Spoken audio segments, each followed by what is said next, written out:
ఇక్కడ చూడండి friends, deep ఫ్రిడ్జ్లో పెట్టిన వాటర్ బాటిల్ ఎలాగైపోయిందో. నా కొడుకు డీప్ ఫ్రిడ్జ్లో పెట్టాడు కూలింగ్ అవ్వాలనేసి, మర్చిపోయాడు. డీప్ ఫ్రిడ్జ్లో పెట్టి మర్చిపోతే ఇగో గడ్డ కట్టేసి కింద కొత్త బాటిల్ అండి పాడైపోయింది. డిమార్ట్లో కొన్నా, చాలా కాస్ట్లీ బాటిల్, 400 ఎంత వేశారు ఈ బాటిల్కి. పెట్టినా వెంటనే తీసేసుకోవాలి. ఇలా లేట్ అయిందంటే ఇగో ఇలాగ అయిపోతుంది. కింద అయితే ఇది ఊడిపోయింది, లోపలున్న ఇంకొక లేయర్ అది ఊడిపోయింది, ఐస్ గడ్డ కనిపిస్తుంది బయటికి. ఇంక ఇది వేస్ట్ అయిపోయినట్టు. ఈ బాటిల్ పనికిరాదండి ఇంకా అసలు. చూసారా ఎలా వచ్చేస్తుంది మొత్తం. మీరు మాత్రం, మీ పిల్లలు మాత్రం పెట్టనివ్వకండి. డీప్ ఫ్రిడ్జ్లో పెట్టినా కాసేపటికే తీసేసుకోండి. ఎక్కువసేపు పట్టిందంటే ఇగో బాటిల్ ఏదైనా పాడైపోతుంది.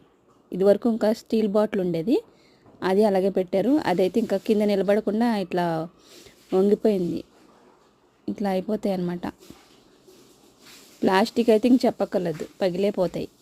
అందుకనేసి ఎప్పుడు డీప్ ఫ్రిడ్జ్లో ఇలా వాటర్ బాటిల్ పెట్టకూడదండి. లోపలంతా ఐస్ గడ్డ కనిపిస్తుందా ఫ్రెండ్స్? చూడండి,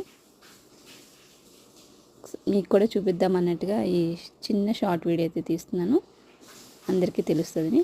thanks for watching friends. Bye bye.